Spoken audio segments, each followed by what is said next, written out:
good if you know how to fix it flat. I was going to bring this out to show. Make sure you have the right tools. If you haven't used like a CO2 deflator or whatnot, have that in a saddlebag on your bike just in case something goes wrong. So that you got to fix it in the morning before the race starts, or if it happens during the race, the volunteers that like the process. So it's good to have a spare tube, and then it's good to have like a CO2 cartridge, and then inflator valve, and then tire levers. And it's good to practice. Like, do it at home where you're not like sitting out in the sun somewhere on the side of the road. And get used to practicing like how to do it, because it is a good skill to develop, to build the confidence that you can go out on long rides. I guess I can do a quick demo. Yeah. Most people should be able to do it under 10 minutes, but on a race day, you want to get to the point where you can probably do it in 5 minutes or less, ideally. If you're really good, like you should be able to do it under 2 minutes, like a minute and a half usually. So if you've got it flat, obviously it wouldn't be air any good, so we can put it flat. And then ran over a piece of glass. And by the way, if you don't want to get a flat tire, a good tip is, actually this is a good example, but always check your tires, because most people get flats not by going over something sharp instantaneously. It's you go over a piece of glass or rock that gets lodged in there, and you ride over and over and over and over and over and over again. And then it eventually just goes deeper, and then punctures through. So on race day, I always look over my tires, and I'll either get like a piece of cloth and just kind of wipe and look just to see if there's any glass. Like almost every tire that I see, I can find at least one piece of glass or rock in there that, eventually could cause a flat. Especially if you ride in the city a lot, I can guarantee anybody's tire, I can look at it and find 2 or 3 pieces of glass. And if you get diligent about checking for that, you'll avoid getting flat tires whatsoever. But if you haven't used tire levers before, they're usually designed so that once you do have a flat and all the air is out, you have a little curved edge and you stick it under the bead of the tire. And usually you have at least 2 of them, and we normally recommend that you line them up with a spoke. And if you put 2 of them in together, and you get both of them to kind of get under the bead, then you can push them down together, and that will hold the bead of the tire over the wheel. If they're too far apart, it might not work, so you might need to go a little bit closer. If you do 2 of them together, then it pulls that bead out. And then this little hook that they usually have is designed to go around the spoke, so that one tire lever can just hold itself in place. And then you can take the other one, and if you put it at about a 90-degree angle to the tire, then you just push forward, and this starts to pull the bead of the tire off. And you just go straight around with that. And then once you've done that, you actually don't need these anymore. Usually what helps is, if you had a flat, take the tube out, and then try to put some air back in to find out where the flat happened. Because if there's a piece of glass inside, you don't want to just put a new tube in and make that flat again. And you can actually press this against your teeth and blow to get enough air in the tube to get a shade. And typically, if you had a puncture somewhere, you'll see a white powder mark, because there's white powder on the inside of the tube, and it'll spray out.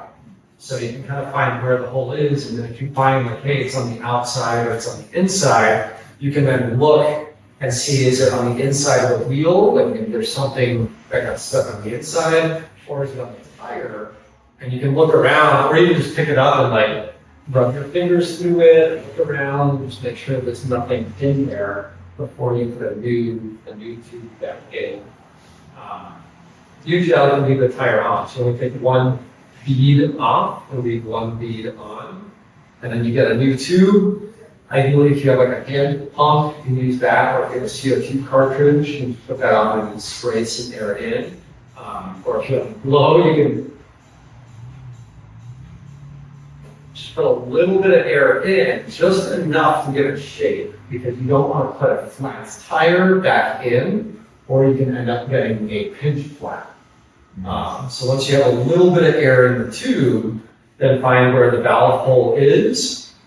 And if you're picking about your bike equipment, usually a lot of bike mechanics line the label on the tire up with where the valve hole is. And that way it's easy to quickly just look, oh, here's the label, the valve hole is probably right here, and there it is.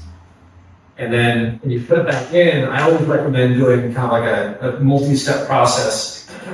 Put the tube inside of the tire first, and then once the tube is inside the tire, then additionally push the tube over the metal wheel well, so that the tube is actually sitting over the wheel.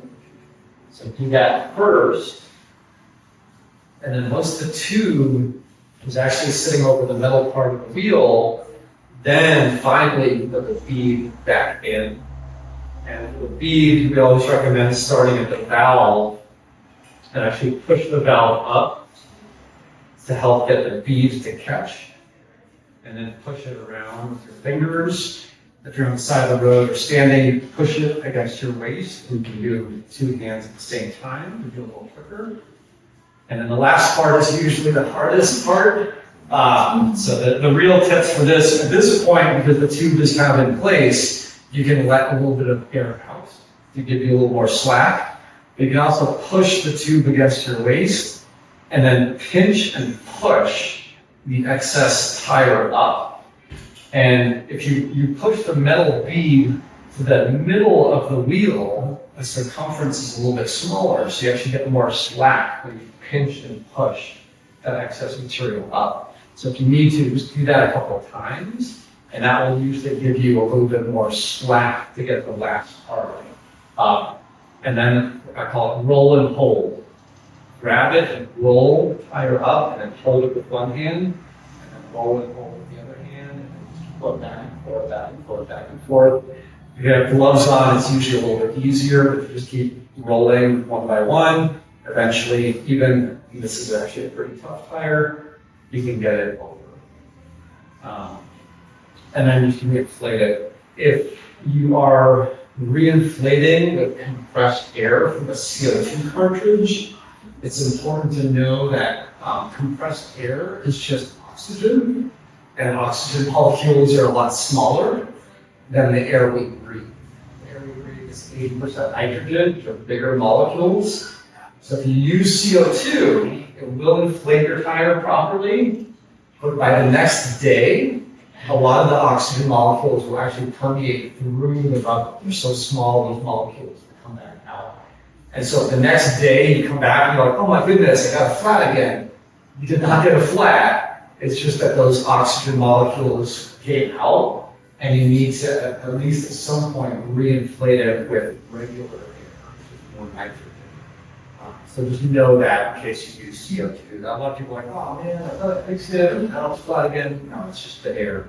Can you ride right away when you refill CO2? Yeah, the CO2 will be fine. Like it'll last 24, even 48 hours or more typically. But just know that, yeah, within a day, it depends on the temperature, humidity, or and the type of tube you have can affect how quickly it loses that air. So it might be fine for several days.